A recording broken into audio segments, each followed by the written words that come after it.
Slater. Well, shalom, everybody. Happy to be here with you once again, and to be able to share some Torah and teaching. The Parsha this week, of course, is Beshalach. It is that dramatic chapter in which the Israelites cross the sea. The whole of the Song of the Sea is part of it. And of course, as soon as they, even before they cross the sea, they're complaining. But as soon as they cross the sea and they're free from the Egyptians, that's when they really start to complain. There's no water, there's no food, come on, give it, are we there yet? That sort of thing. And it's a very dramatic part of the story, but there's a piece of it that I wanted to look at with you, to enter into and to think a little bit about for ourselves in terms of our own lives. And in a paradoxical way, if you've got a Chumash, you can turn to page 587. You don't have to have one, it's okay, I'll explain it. This is from the very beginning of the book of Leviticus. Rather than, because I want to look at a word to make sure that we have that in our ear before we begin. So the beginning of Leviticus is that God calls to Moses and gives him this instruction. So speak to the children of Israel and say to them, and the Hebrew is, Adam ki akriv mikem korban. Right? A person, ki akriv mikem korban. Anybody know what that, somebody read the translation? The translation here is confusing, right? When any of you presents an offering, but just to go through it, Adam, a person, ki yakriv, who will bring near from you a korban, an offering, a sacrifice.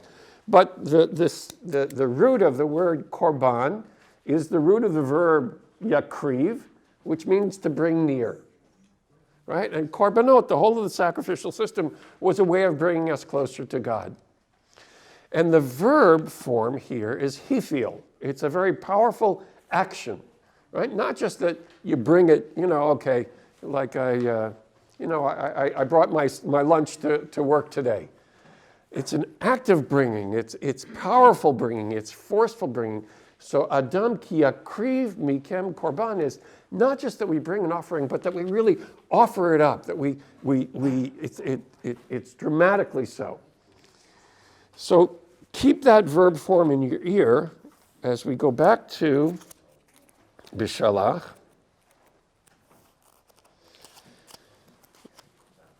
Here we go.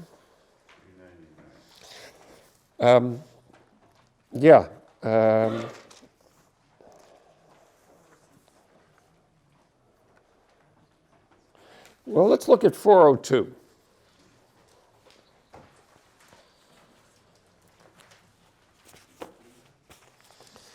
So in 402, it's as if after all of the 10th plague and the Israelites have buried the firstborn who've died, and the Israelites have left in a rush, taking silver and gold and stuff with them. It's as if then suddenly Pharaoh and his courtiers and the whole of the people wake up and say, right?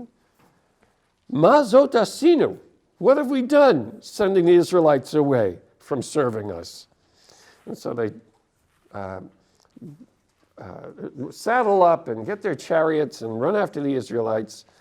And then in verse 9 on page 402, the Egyptians pursued them and caught up to them and camped at the sea. All of the horses and chariots of Pharaoh and his soldiers and all of the warriors overtook them at Piachirot before Baal Tzafon. And then we get to verse 10. Ufaro hikriv. Right? Pharaoh hikriv. The translation here is, as Pharaoh drew near, or Pharaoh drew near. But if we were actually going to try to write this in correct Hebrew, right, it would be Ufaro karav, or vayikrav Pharaoh, that somehow he drew near, but we have this same verb form. Ufaro hikriv. Pharaoh brought near. And it's very odd. Right? What does it mean that Pharaoh brought near? Well, it came near. But he kriv is to take something and bring it near. It's not just to come near. It's right. It's causative. It's the direct object. Exactly. Oh, thank you. Somebody actually knows what they're talking about. Right? It's causative. That's a great word. You need a direct object. What did he bring near? Right? So, because what happens next? Vayisu b'nei Yisrael et einehem. The Israelites lifted their eyes. Okay. The next phrase is, and v'hinei, and behold, Mitzrayim nosea acharehem. Egypt was pursuing after them, traveling after them, and they were very frightened, and they cried out to God. Pharaoh hikriv, right? Pharaoh brought something near. The Israelites lifted their eyes, and there was the Egyptians coming after them, and they cried out to God. They were very afraid, and they cried out to God. So, if you were going to try to unpack this with this very unusual causative verb that has no direct object as far as we can tell, what did Pharaoh bring near? What did he cause to come near? So one answer was fear, right? Who was afraid? The people. Of course, it says that they were afraid. What did Pharaoh cause to draw near? And could be his chariots. Okay. Now we have an opportunity to look at the sheets that I've prepared. And anybody not have sheets? We've got plenty here. We have several here. Okay. Here you are. Thank you. So starting at the top of page 1. Thank you, Phil, for numbering these. Okay. Top of page 1. We have a small section from Shmot Rabbah, from the classic Midrash on the book of Exodus. And it begins, Umahu ufaro hikriv. What is the meaning? How can we understand ufaro hikriv? And Pharaoh drew near, or brought near. Ella shehikriv et Yisrael litshuva. Right? He brought Israel near to God through teshuvah, through their own inner transformation. Rabbi Berechia said, Pharaoh was more effective in bringing Israel nearer to God than 100 fasts and prayers. Right? How is this so? When the Egyptians pursued them, and the people saw the Egyptians, they were really afraid. V'talu einehem lamarom, and they turned their eyes towards the heavens, and did tshuva, right? And prayed, as it says, Vayitaku b'nei Yisrael el Adonai, right? That they cried out to God. So Ufaro hikriv, according to the Midrash, is that he brought Israel closer to God through prayer. And this word tshuva, right? Now tshuva, we all know from the season of the high holidays, we translate it as repentance. Right? But what were they repenting of here? Right? At the sea, what did they have to repent of? Right? It's right. I mean, they made the Passover. They brought the matzah with them. They did everything they were supposed to do while they were in Egypt in order to be freed. Right? What did they have to do tshuva for? Complaining.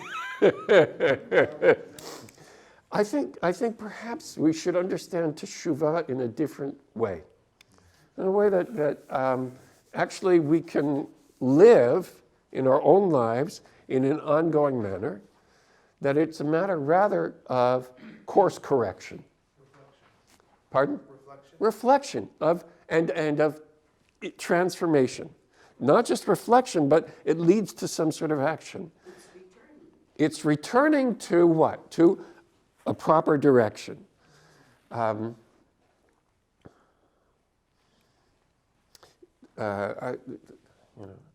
this story. Right? That there's a small shtetl, right? Jews and Gentiles living together. And the rabbi of the town, been there for a long time, and he had the same routine. He'd wake up in the morning, he'd cross the town square to the shul to open it up for Shachrit, okay? And every day he'd pass the town constable, and they'd say hello, and he'd go on and do his thing, and the constable would know what's going on. So one day, constable had a hard night, right? His wife locked him out of the house, right? He was in a bad mood. He sees the rabbi crossing the square, grabs him by the scruff of his coat and says, "Where are you going?" To which the rabbi answers, "I don't know." Right? "What do you mean you don't know? Of course you know where you're going." I said, "No, I don't know." And he starts to smack him around a little bit, drags him off, throws him in the clink. The constable said, "You know where you're going." He said, I began thinking I was going to shul, but I don't know. I wound up here in jail." Right? So, we think we know where we're going. And very often we wind up off course. We don't have an internal GPS that constantly tells us to, course correction, recalculating, right? We wind up in a hole somewhere when we don't really pay attention. And tshuva is that inner course correction. It is the constant returning to what's my intention? Is it the right intention? Is this what I should be doing, and how do I get there? And that's an important part of living an awake life, an informed life, and a whole life. Right? In order to be able to do anything, we have to constantly be looking for how do we know where we're going, what are we doing? And one of the ways that we can engage in that practice of teshuvah, right, of that inner transformation is prayer. And, Jews tend to think, and this, I remember growing up, what is this prayer? My Christian friends talk about they pray all the time, and they just talk out loud. And if you're going to pray, you pick up a book and you look in the book, and that's how you pray. That's how I was raised. Well, that's not what the Israelites were doing there. They didn't pull out a siddur and say it's mincha time. Right? They prayed. Right? They said, "Woe is me." They say, "What are we going to do?" They say, "I'm afraid. I don't know." Whatever it is, their hearts led them to speak out loud, and they talu einehem lamaron. They turned their eyes towards the heavens, but talu means that they hung their eyes on the heavens. They recognized that they were dependent. The only way out for them was God's help. Right? They turned their eyes to the heavens and prayed.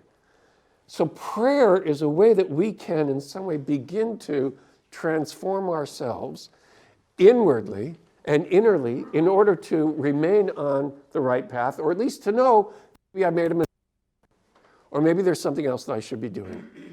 So Ufaro Hikriv, Pharaoh drew the Israelites nearer to God. So just pause. Comments, questions, thoughts. Oh, come on. Yeah. Well, there's a joke, and the joke is that there's a little boy who has never spoken. He's about 5 years old, and he's sitting at the breakfast table, and suddenly he says, Mom, the toast is burnt. And the mother says, this is amazing. Why have you never spoken until now? And he says, well, up till now, everything was okay. Right.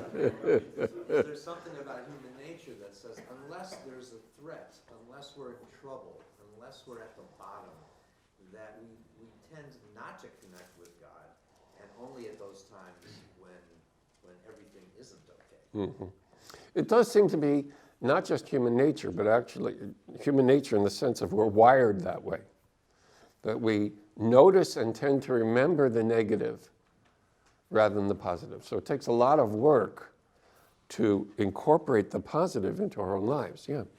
Tshuva also means answer, so can you explain in that aspect what it means? Tshuva also means answer and response. Tshuva can mean answer or response.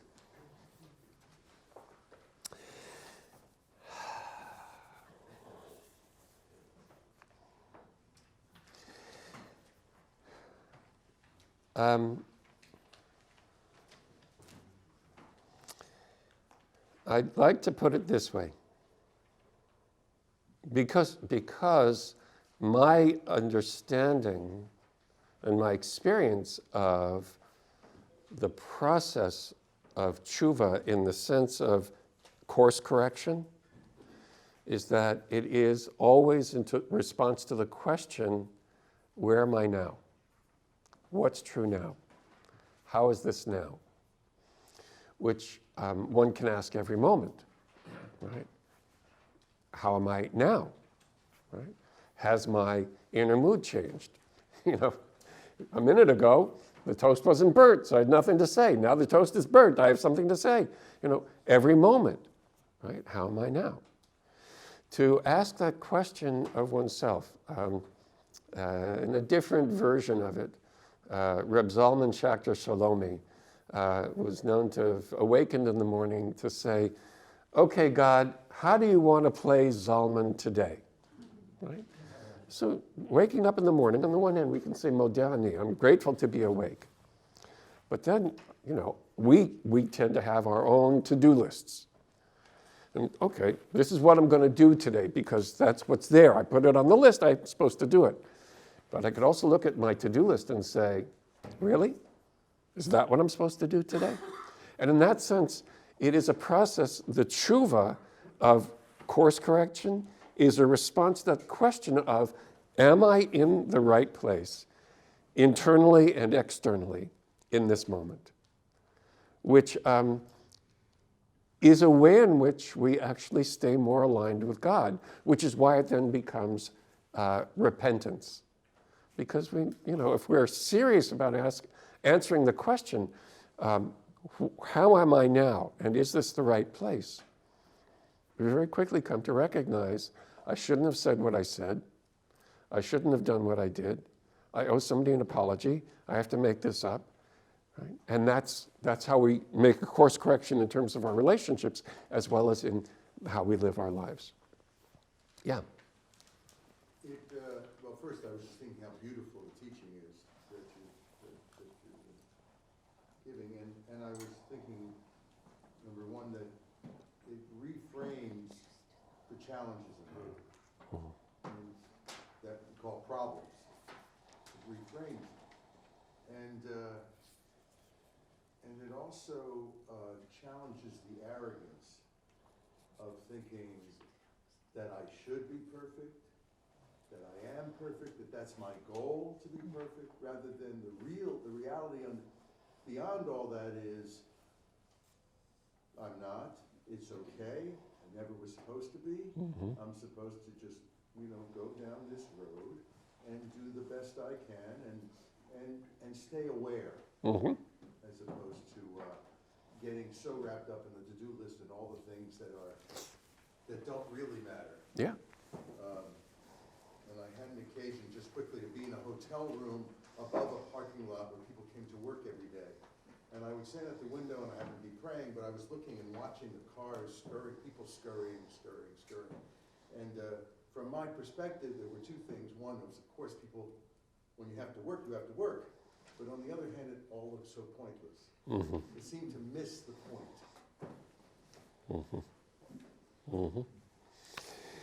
So what wakes us up, right? In this instance, it was fear. And they're really,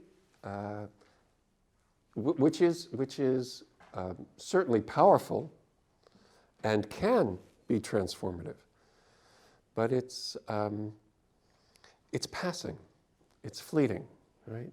Once the fear is gone, the image, somebody mentioned it just at the retreats this past week up at Brandeis Bardeen where I was. This, if you've ever seen sort of a nature movie about life on the Serengeti, or whatever, that the zebras are the prey for the lions, and the lion starts running, and all the zebras start running and running and running. As soon as the lion catches a zebra, all the other zebras, quiet. It's not me, so I can go back to grazing. So, right, so once we figure out, okay, the siren, the cop is not coming after me, I can go back to listening to the radio, talking on the phone, right? Gone. But in that moment, I'm going to drive perfect, sit straight, hands on the wheel, whatever. We tend to, for the fear to wake us up and get our attention, and then it's gone, fall back asleep. So what can we do? Yeah. Actually, these are still the slaves until yesterday, and they just ran away from the master's house, and master is following them. They see the master with all their might. Of course, they're going to be afraid. Of course. And here, Teshuvah is the moment to face the transformation from being a slave toward become free. And that parting of the sea, that miracle of this transformation, that miracle can happen to assist in Teshuvah. And it did happen, and that fear was gone.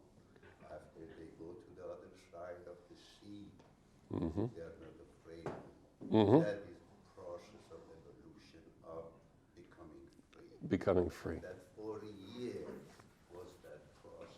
It certainly was, because it happened over and over again, right? They fell asleep, they complained, they were afraid, right? We're going to die, there's no water, over and over again, which I think is true for us. You said about transformation, besides, absolutely when you have problems, you are praying, but gratefulness. Oh my goodness. Pray for thanks and give thanks, and oh my goodness, the kids are okay, and this one recovered, and I'm just glad I woke up today. Right. That's a transformation. The prayer for not having a toothache. Well, anything that you're grateful for. Right, right. That something is not happening, right? And even what we have, right, exactly. Not just not happening, but what you can do this day. Right, yeah. So you have the two verbs, Teshuvah and Hipalel. So to get on the right course, you have another strong reflexive verb that says, look inside and judge yourself. So in order, it's basically saying to me, to get on the right course, you have to really understand yourself, because you're the only one who's going to be able to put you on the right course. Nobody else. You have to Hipalel very, very strongly, understand yourself. This precedes Freud by about 3,000 years. That gets us on the right course. Yeah. I'm looking at your thoughts in terms of perhaps their spirituality wasn't well formed, but their tshuva was rooted in their return to the land. And that maybe they realized that they were playing in the same sandbox as Pharaoh, and they at some point would need to have chariots and soldiers and things, and that was their fear. That's an interesting midrash. That's great. That's great. I mean, that's a 20th century reading. That is with self-determination with sovereignty comes responsibility. And will we not become Pharaoh ourselves? That's something a daily fear. Mm-hmm. Sure. Yeah.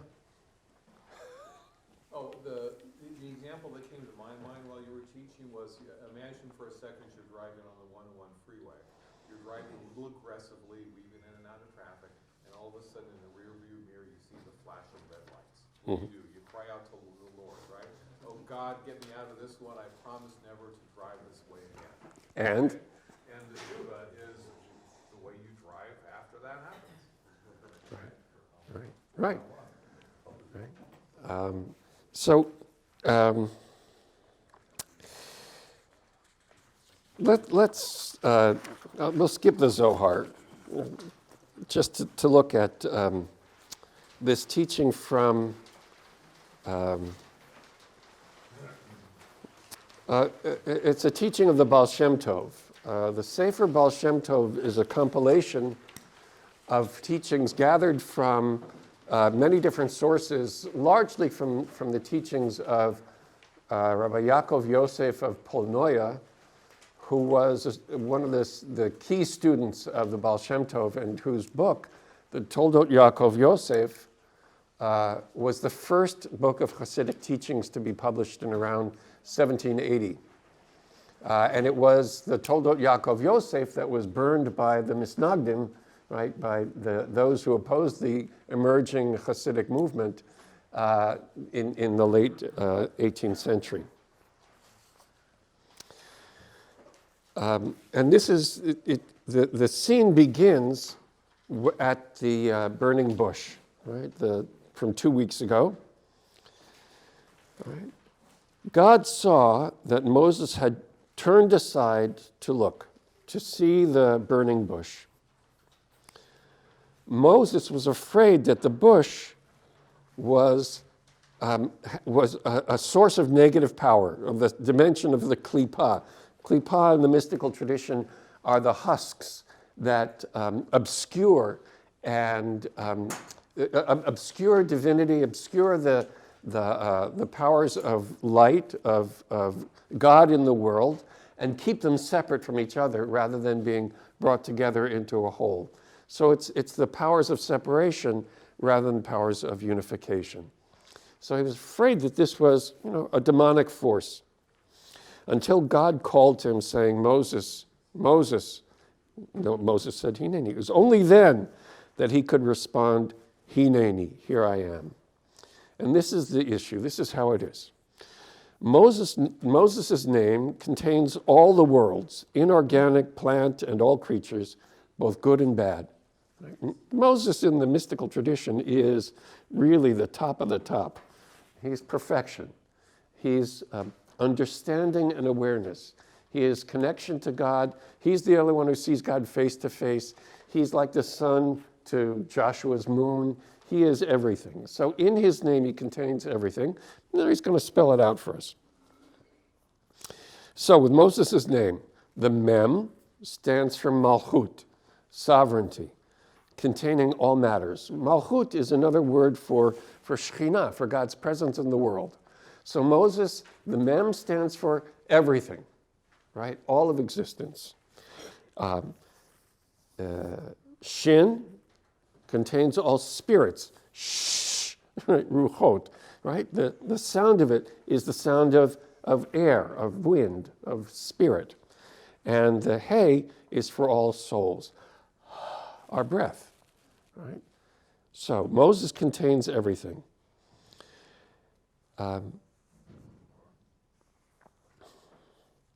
But Moses was confused by his own name. God called him Moshe, and he heard his name spoken, containing all things, but he was confused. He was confused that as to how he could contain all those three things. Still, it was his very name that confused him, since it contained all sorts of bad as well as the good, and this startled him, as he figured that the Shekhinah is true unity, and how could it contain two opposing dimensions, good and bad? Right? This It's the key question, I think, for most of us, right? How could there be bad in the world? Right? Where is God? Right? And Moses is trying to, at least as depicted in this Hasidic teaching, Moses is trying to understand that in some way, divinity could contain both good and bad. That divinity can contain both good and bad, that he can be a power for good, even though he contains good and bad at the same time. And if his name also contains all things, how could unification come about through him? How could he bring the Israelites together? How could he bring a world of separation together? How could he bring about unification, which means connection among people? He understood that he contained bad, as he was once accused of being a thief, but this can be, now we can understand this. That which is bad can serve as a throne for the good, as in the phrase, Ufaro hikriv, right? Pharaoh, the bad, was in fact a force for good because he drew the Israelites near to God. So let's just stop here and ask ourselves the question, right? Where before the image of the Midrash was that out of fear, right, the fear of Pharaoh, that fear that the Israelites turned toward God, we now have it in a more subtle way articulated as bad can be a throne for the good, right? That the bad can bring about good. And is that true in your experience? Yeah? Can be. Can be. Can be. You have the saying, me'az yatsa matov. Right? From the bitter comes the sweet.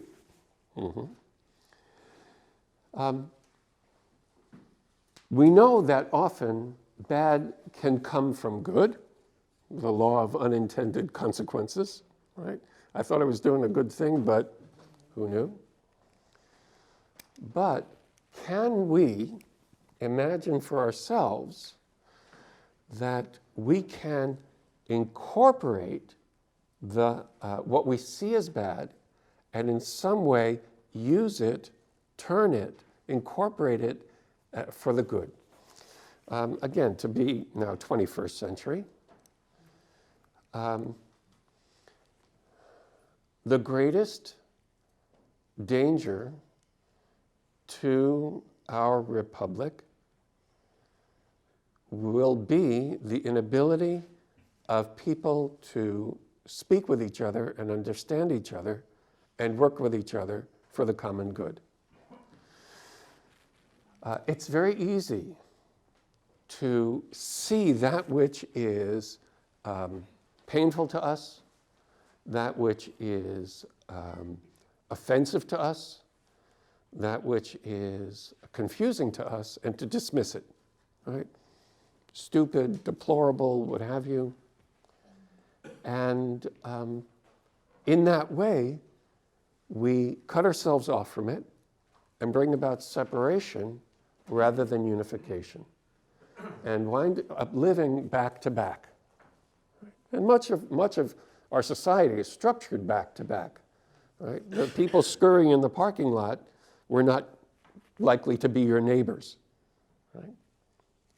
And we, because we live back to back in separate communities, by geography, by economic well-being, by ethnic and racial background, we have no idea of who that person is, of who they are. And so we become inattentive to them. But when we see something, especially then in them or in others that we find offensive, that we find painful, we turn even farther away. And instead of then bringing about some good, we become more separated and allow the separation to continue to bring about the bad. So can we imagine for ourselves being able to turn towards that which is difficult, painful, and offensive, and in some way bring it close, draw it near, so that we can raise it up, so that there can be some greater sense of wholeness and unity. Even, it may not be that politically we'll pull in the same direction, but at least we won't be antagonistic to each other. And that's the kind of challenge that the Baal Shem Tov brings us here. Pharaoh hikriv, Pharaoh, brought us near out of fear. But can Pharaoh, right, who is the most evil character we've come across so far in the Bible, right, can he be brought near? Can we acknowledge that in some way, even through Pharaoh, the good can come about? Yeah. It's a question of right action, too, because one of the ways that Pharaoh changed was through plagues. Mm-hmm. So it wasn't just through, and I love the concept of unity versus separation, but when you have a figurehead who is evil and is actually purposefully causing disharmony and not unity, sometimes right action is resistance, is all manner of things, even in the case of plagues, truly, actual, very strong, unpleasant action. Mm-hmm. So that also has to be in part of unity, is right action for a situation. You can get mad, but you don't have to be mad. So that's part of what I think the Baal Shem Tov is pointing to here. Because Moses was confused about himself. If he was going to be the agent for unification, how could he contain the bad as well? And the ability to distinguish between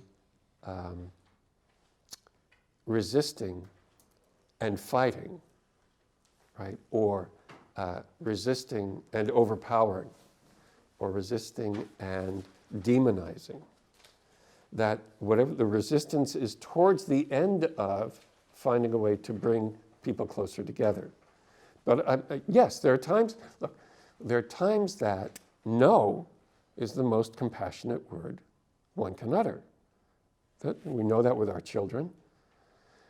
And yet, when we say no to our kids, if we're awake, it's not to negate them, it's rather to help them gain some self-mastery.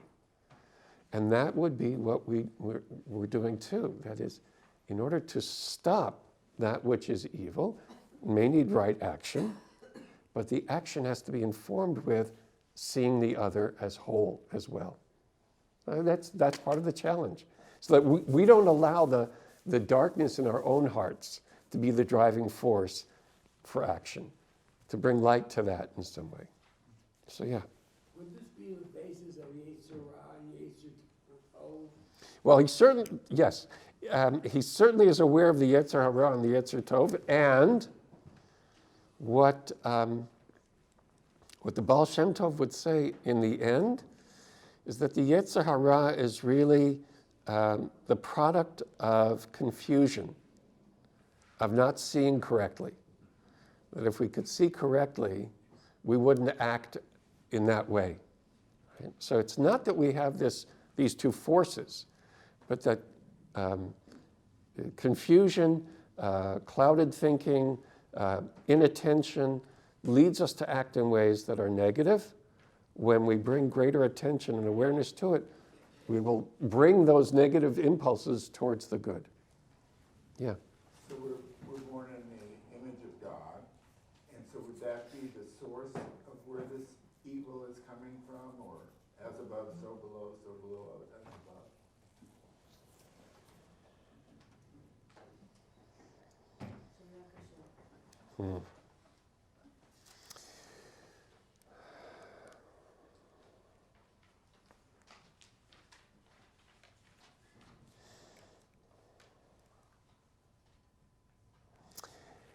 I would put it this way. We're created in the image of God, which means fundamentally we're good. the confusion of good and evil is the nature of living in this world, of having eaten of the tree of good and evil, where it gets mixed up. And our work is to clarify and bring up the good, to raise up the good. That the evil is confusion, that our fundamental intention and capacity is the good, and that the work that we have to do is to constantly bring our awareness to what's going on here, and to sense that when our action is coming from our own darker side, right, our own Pharaoh, to use that energy to do the good instead of follow Pharaoh, right? To allow Pharaoh, our inner Pharaoh, our own negative impulses, to draw us near to the good, okay? To draw us near to the good, yeah. Could you look at this as with a spiritual spin Mm-hmm. and say, rather than good and evil, are we talking about the holy and the mundane, perhaps? And because I think God was talking to Moses throughout his life, just as God is broadcasting to us all the time. Mm-hmm. But it took a bush to suddenly be on fire in a very unusual way to get Moses' attention. And so, could you look at this as saying that, in fact, it's really about where we put our attention. If we put our attention on the holy, we can deal with the mundane. Mm-hmm. And we can turn it toward the holy, rather than just thinking about it as evil and good. Right. And certainly, I see this process of cultivating awareness for the sake of tshuva, in order to then bring the bad to become a throne for the good, is how we then use spiritual practice to then inform how we are in the world. Because that's what we would be doing all the time, right? We would want to be able to bring the mundane into the holy always, right? To transform the world from one in which, we're in shul and we go out and do whatever we want, to wherever we are, we're in shul, as it were. That, right, Melo chol haaretz kvodo, that the whole earth is filled with God's glory, and therefore I'm going to behave consciously and see divinity in everything, even those things that are ugly and unbecoming. I will draw near and turn it towards the good, because I will find a way to relate to it.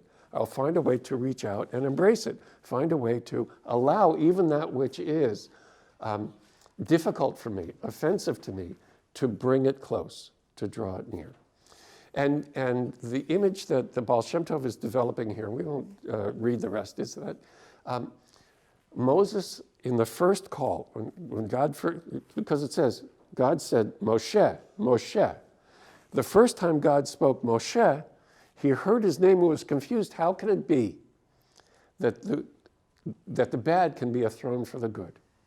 And he did this inner work. He, in that moment, because Moses was Moses, he did that inner work that we're called to do in the whole of our lives, to recognize that I can be a throne for the good, for divinity. I can be the one who incorporates the bad to allow it to be drawn to the good and raise it up. And I can be doing that in the whole of my life. And so by the time that God says Moshe the second time, Moses has done this internal work to recognize it's not a matter of good and evil, of two opposing forces, but of one unity. And it's all towards the good. And therefore he could say, Hineni, I'm ready. I'm going to do that work. And that's the work that we are really called to do in our spiritual lives, in our lives altogether. To wake up moment by moment, to become aware of what's my inner, climate. Many of us have had the experience of carrying around some ill feeling. We had a bad conversation at breakfast, and we leave to go to work, and we come in and growl at people at work, and we slam our door, and we, pick up the phone and say yes, rather than, something pleasant, without even recognizing that. I'm carrying around the bad conversation at breakfast. I'm treating people the way I feel. When if we could say, okay, I had this bad interaction, this is what I'm feeling, right? Rather than being angry, I can feel anger, but I don't have to be it. And once I know that it's there, can I use that energy to then try to be kind to other people? There are other times that, we are completely blind to what, the gratitude is very important, because that often transforms how we see other people. When we recognize all the things that we're grateful for, that we know of, right, that changes how we are towards other people, because we can be grateful for them no matter what, because we're grateful for the things that we have. But there are so many things that we don't know have gone on in the world preceding this moment that allow us to have what we have, that to be grateful for the unknown is also a powerful transformative practice. To say, there's no scratch on my car. Right? That's great. Right? Nobody dinged my car in the parking lot when I was getting groceries. That's great. And to be then open to seeing the mundane, to seeing what's just true, and allowing that to be an inspiration for us. Yeah. I'm a bit confused here by the consequences that God puts in Scripture about, if you don't do this, I'll do this to you. And most of the time, if you are doing an abomination or something that is not present in God's eye, you end up with a bad consequence. Mm-hmm. How do you fit that in your conversation?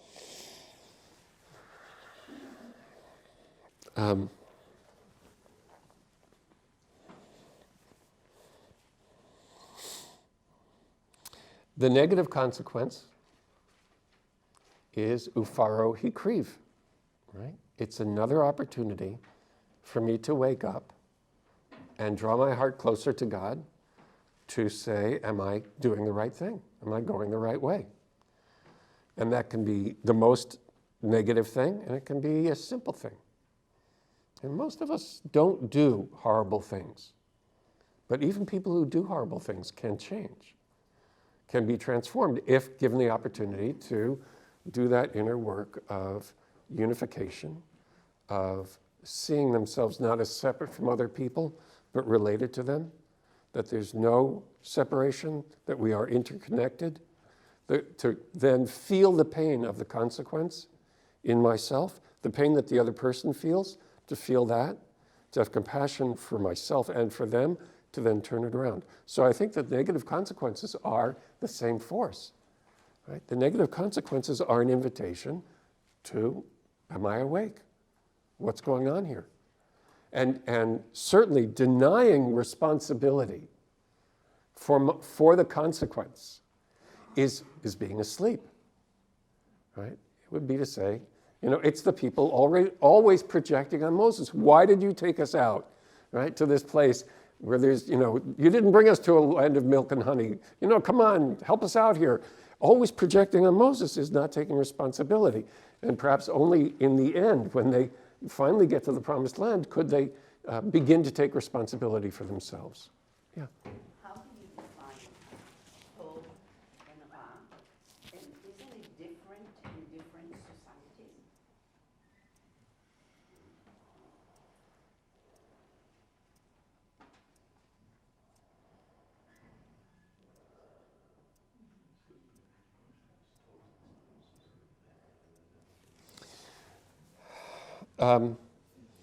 Yes, different societies organize themselves differently, and may see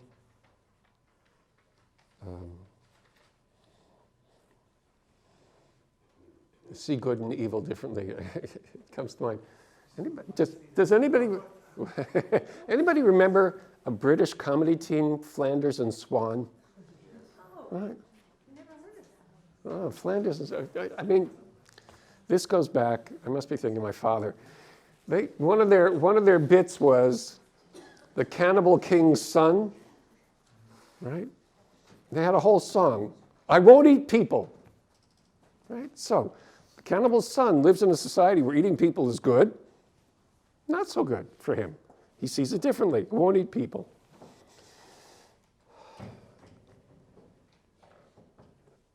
For me, though, I'd like to suggest that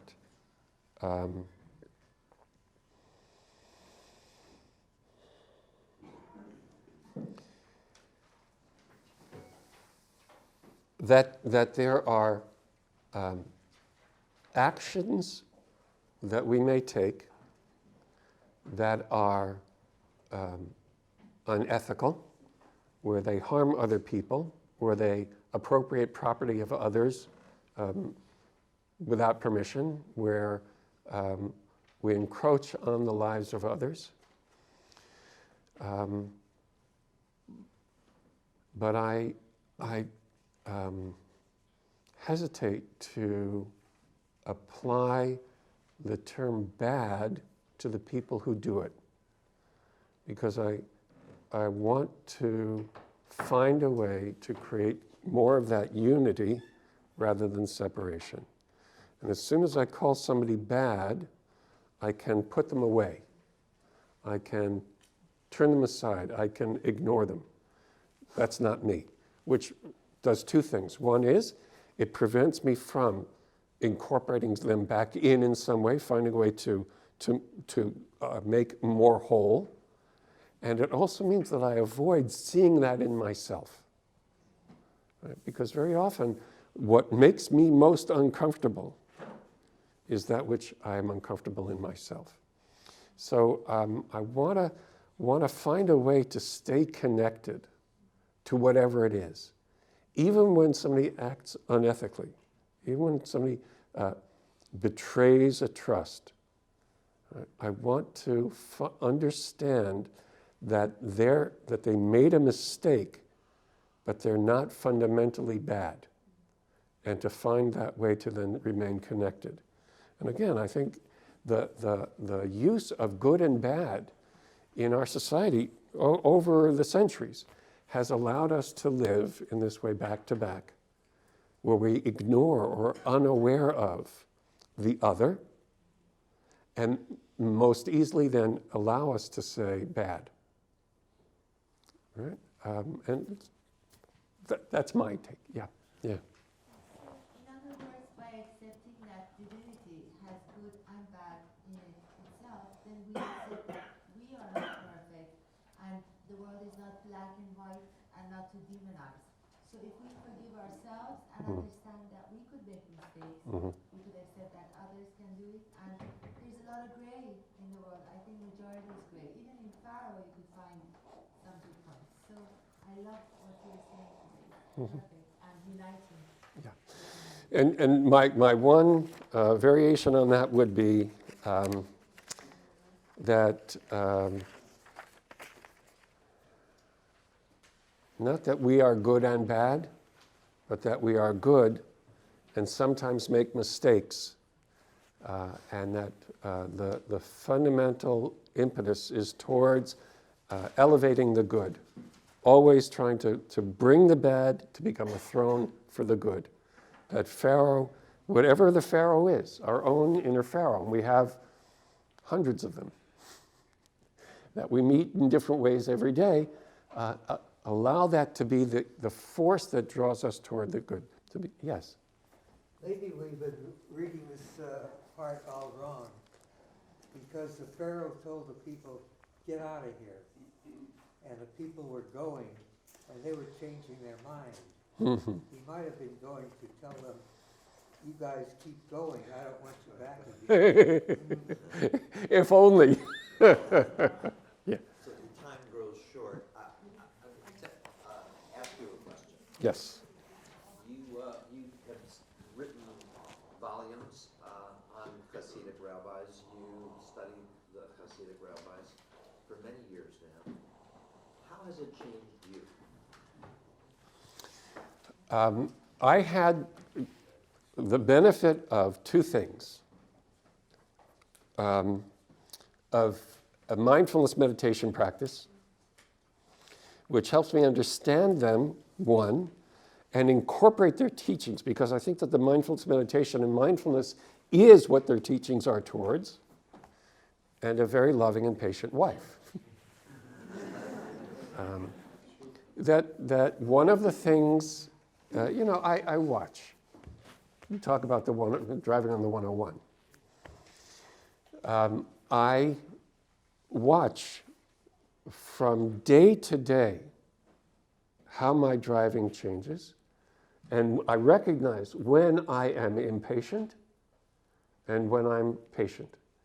And when I see myself impatient, I'm able to recognize it and change my habits from practice. It changed me in the ways in which I become more self-aware and more God-aware. Because I think that self-aware sounds selfish, and it can be, but self-aware is, again, to go through what Moses was going through, to recognize I'm not separate from God, right? And that, therefore, I need to behave in that way, right? With that awareness, with that sensibility. For those of you who are interested in mindfulness meditation, we're going to be doing some of that today after lunch at about 12:45. So please join me and Rabbi Slater for that. It's been a real treat for me, and I think for everyone here, to have you as our guest teacher this morning. Thank you. So thank you, Rabbi Slater.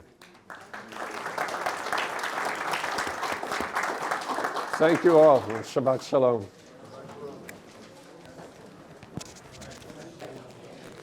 I hope I wasn't